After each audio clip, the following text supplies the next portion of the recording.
তো ১-২ দিন যাবৎ বেশ ভালোই বৃষ্টি হচ্ছে কুষ্টিয়াতে। আর এমন বৃষ্টি ভেজা শহরে ঘুরতে বেশ ভালোই লাগে। তো হ্যালো এভরিওয়ান, আসসালামু আলাইকুম। দিস ইজ মি ঐশী সৃষ্টি। কেমন আছেন সবাই? আশা করি অনেক ভালো আছেন। তো বৃষ্টির সময় বলে চারিদিকে মানুষজন একটু কমই বের হয়েছিল।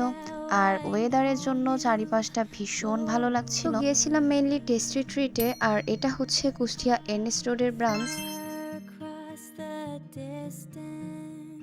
তো এদের ডেকোরেশনটা এমন ছিল অ্যান্ড বসার স্পেস তত একটা বড়ও ছিল না। তো অর্ডার দিয়েছিলাম sausage delight pizza and fry burger, আর সাথে নিয়েছিলাম লাড্ডু।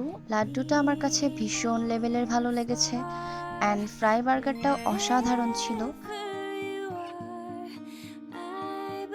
দেন আমি আমার স্ন্যাপ নিচ্ছিলাম, আর যেহেতু বৃষ্টির দিন ছিল তাই এখানে মোটামুটি কাস্টমার কমই ছিল।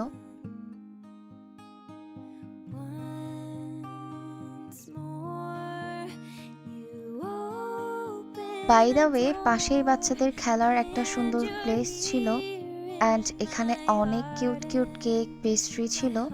তো যাই হোক, এই ছিল আমার আজকের ভিডিও। দেন সবাই ভালো থাকবেন, ভালোবাসায় রাখবেন আর দোয়া করবেন আমার জন্য।